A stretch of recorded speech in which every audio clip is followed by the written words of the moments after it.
Vrieland. Hey guys. Mike Finlay Wade Saari.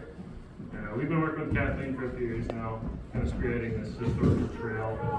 Very difficult to find, very thick swamps to beautiful walking hardwoods that are like highways.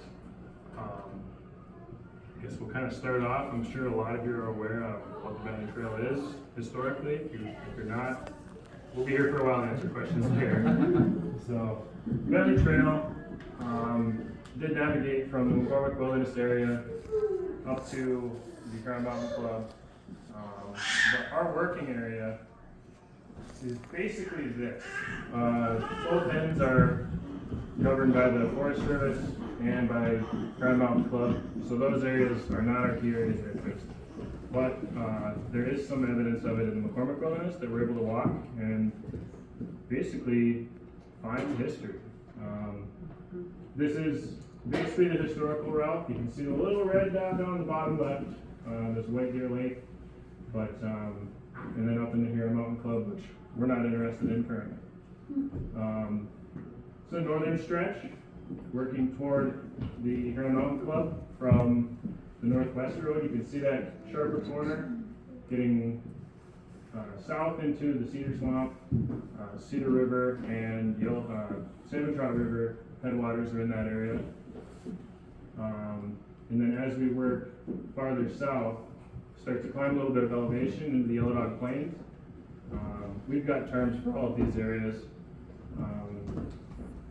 Some of it is very difficult to walk. We don't want to disturb anything that we don't know for sure is a historical landmark, historical places, historical boardwalk, historical bridges. So we got to be gentle and be careful. It does continue down past the AAA road. You can see the Bentley ponds right on the very top of the slide there. And then Bentley Lake as it curves southwest toward past the Chris Anderson Preserve and toward the what we call Longyear Heights, and then into the McCormick Wilderness following the west branch of the Yellow Dog River. And this is kind of what we're looking for. If anybody was on the hike today, we saw a lot of different blazes, a lot of different types of blazes and different types of trees. Cut branches, which a lot of them might have been cut by Fred Greenholm himself, that we can still find evidence of. And then you actually still can find cut and set aside logs as well. There's Wade Oak, Bugnet, and June. We can still find evidence of cut logs that are still visible, which is impressive. So kind of from the northwest road to the north of the bowl, which is this little area here. It's a beautiful area. Highly recommend it for anybody that's willing to brave the bugs. This stretch is very difficult to navigate, and it follows a section line south pretty much directly. So discerning between survey markings and surveyor blazes to McCormick and Bentley time blazes is difficult. But here's me potentially. Blazes can be on any different type of tree, but finding a historical blaze and discerning that from a wound is not easy. Here's Tiffany joined us, and photos don't take any. It's hard to tell what's trail. You really have to walk it and feel it. But this is a section of trail through just south of the Cedar River, and kind of just split there between Salmon Trout headwaters as well. Here's one particular blaze that is somewhat healed over, hard to tell. Here's me pointing at a cut log that is hard to date, and a lot of these are just like a sponge if you step on them. So if you do come across one of these, try to leave it. Don't step on it. It can get destroyed pretty easily. But they did cut and set aside logs historically. Here's two parallel logs making a boardwalk through the Cedar Swamp south of the northwest road. If you were to step on these, they would almost entirely smush. But it is a piece of history that is really cool to come across when you're swatting bugs and your feet are wet, and it does warm you up. This tree, if you sneezed on this, it'd fall over. There's nothing holding it up, but there's a little blaze there, And on the opposite side, 180 degrees from that, it's hard to uncover, but it is there, and actually marking the trail along the section line. This is us crossing a beaver dam that we believe was historically crossed on the Bentley Trail over the Cedar River headwaters. This is a very impressive area, difficult to find. And then this is looking the opposite direction of that photo. My phone, I think, is on the bank up over there still, but beautiful, beautiful headwaters, beautiful swamp and wetland. This is what we would refer to as a pucker scar kind of a type of blaze, where some of these will heal over almost entirely. Don't go digging too far into the bark because you see a little blemish. It could be a wound on the tree, and then discerning that from an actual blaze that was left by Fred or previous is difficult. And then we're going to get into the bowl as we continue south now, and the terrain here gets very steep, very unrelenting. There's been some logging operations in the area from lime, long ear, other hands over the years. It gets very steep, but mostly getting into maple and hemlock. And then we got Kathleen back there. We kind of drag her through some tough stuff, and she puts up with it, but most of the time she's leading. But in the background, you can see some of that clearing that's long ear had cleared through there. Beautiful terrain, difficult to find after logging operations, but we want to confidently know that what we're finding is historical before we start to mark anything or cut anything or trample too much. So, hand her up. Alright. So Mike. Just a stretch here that goes from the bowl down to Bentley Lake, crosses through the Muchakiwas. Just a picture of kind of, one of the cool things about the trail, I think, is it goes through so many different ecosystems. So we're down in the wetlands and through the swamp, and now really out up on the plains with the bracken fern, and it's kind of dark with a nice blaze there on the jack pine. Here's a nice picture of the trail. You can kind of see it right through there. It's hard to find places where the trail's real visible on the ground like that. That's a nice shot of it. This is a close-up of a blaze, but one of the things we look for is the axe mark. So you can see that line right in the middle there, and that's that hatchet mark that really tells you this is a legitimate blaze from the Bentley Trail.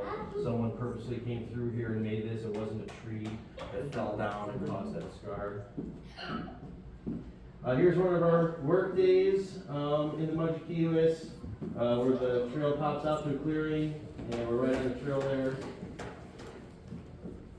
We had a nice work day. I think Christy and Jan and Chauncey and Nancy were all out there and ran chainsaws and loppers and pulled branches away. And one of the things about the trail is that it's going to be kind of constant work, because there's always stuff coming down to clear off of it.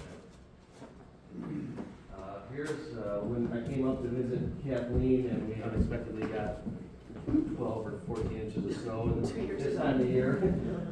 Nice blaze on that tree there in the Muchakiwas, and there's Kathleen in the distance there. You kind of see the trail go straight towards her from where that sled is, where we were pulling chainsaws and stuff. And Wade's going to take it to the end here. Yeah, so a lot of you are probably wondering, why are we talking about the Bentley Trail? What's the significance with Yellow Dog? And it's very significant. As you look at the maps and the land and the watersheds that it goes through, the ecosystems. We've spent years of studying the old maps, the old Bentley notes, and really trying to do our due diligence up front to be doing the right thing, looking for the right blazes, corduroy, old water crossings, so that we can ultimately preserve, right? That's the work we've been doing the last 3 to 4 years.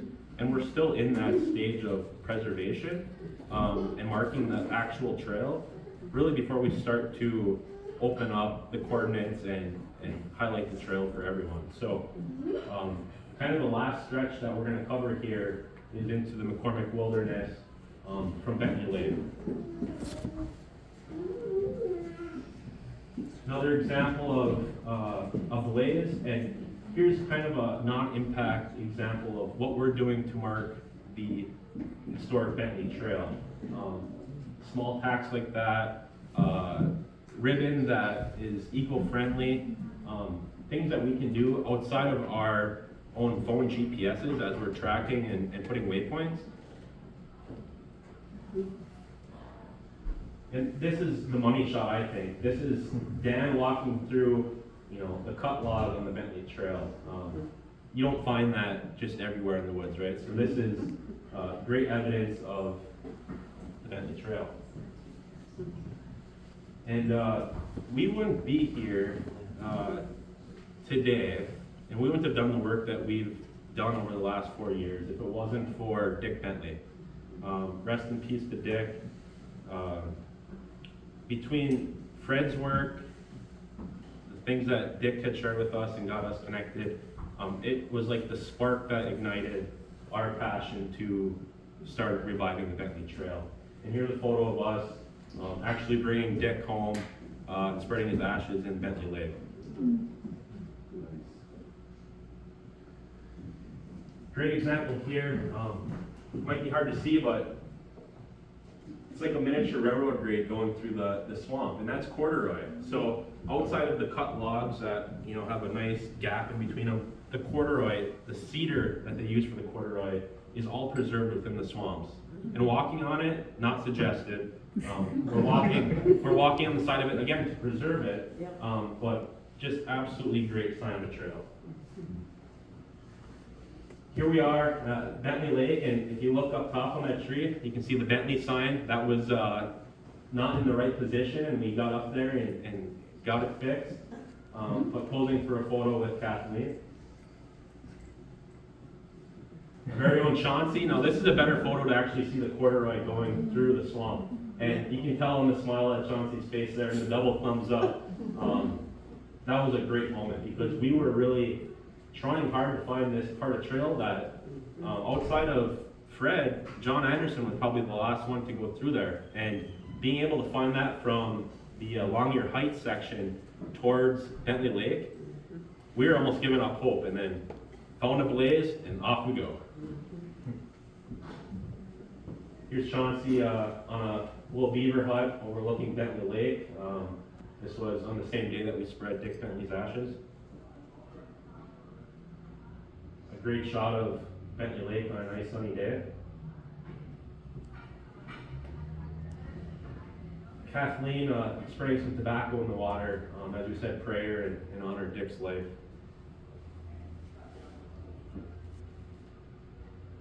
And Dick's ashes returning home.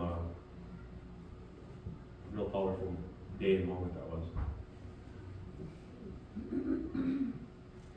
On a lighter note, we have some fighter jets coming over. Oh, those are mosquitoes actually. So, like Mike and Dan have referred to a couple times here, the conditions aren't always fun. You have to be mentally ready to be discomfort, you know, and it's not comfortable, right? But it's so worth it. It's so worth it. Fisherman's Trail. So this is as we're making our way from McCormick Heights, entering the McCormick Wilderness, or Longyear Heights, entering the McCormick Wilderness. Amazing blaze that we found this year. That one's right on the Yellow Dog River, right? Yeah, really close to the Yellow Dog River. And it is the Bentley Trail. We just refer to it as a stretch called the Fisherman's Trail. Another great example of a blaze and trail with Dan there in the photo. And another really good blaze where it's healed over, but the thing that we always look for, if it's a blaze that's questionable, look on the other side of the tree, and if there's something that's similar, okay, good chance you have a blaze. Or both sides of the trail. Absolutely. And then as you're really entering the McCormick Wilderness boundary and you're making your way to Bulldog Lake, this is probably the best spot to actually see the trail, especially in the spring of the year, before any growth comes up, and feeling the trail. So if you're a novice and you're wanting to, you know, experience the Bentley Trail, feeling it in your feet is pretty incredible experience out here, just because of how packed it still is to this day. And a lot of that's due to game, deer, moose, etc., continuing to use the trail. An example of how clear that trail is within the McCormick. You saw how overgrown it was in some of those other pictures in the swamp. That's really nice there. This is as you're making your way up towards section 19 in the McCormick, heading towards Bulldog Lake, kind of a swampy low spot. This is one of the historical bridge crossings, and you can still see there's a post up. You can see the footboards that went across. It's deteriorating, yes, but it still really looks like this today. That post would have been a handrail for people crossing the bridge to hold on to, as far as supporting the handrail. And this is amazing too. Look at that. If you didn't know what you're looking at, it's like, I don't know, a tree fell across and it rotted on top, but that was one of the river crossings, the bridge that they've made. A lot of times they would cut down cedars, the trail through back in the 1910s, 1920s, split them in half, lay them down. It's the easiest way to walk across. This is as you're making your way towards Luncheon Ravine within the McCormick. You can kind of see the switchback, and you can see the indent in the hillside of where the Bentley Trail is going. Same photo really. You can see where Mike has his pack, spring of the year, where the trail goes through.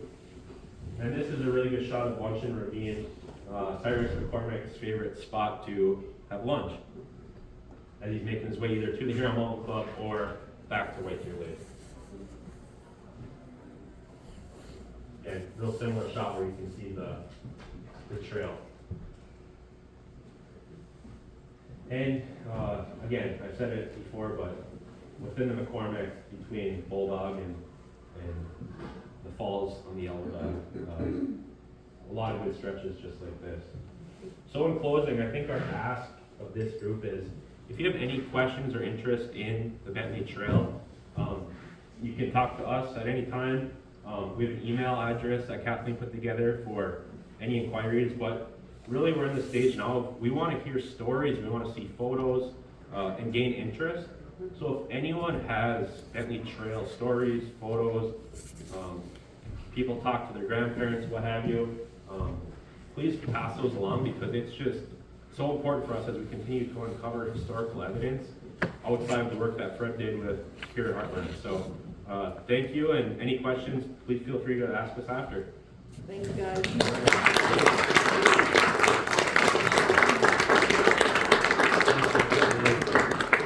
Thank you guys for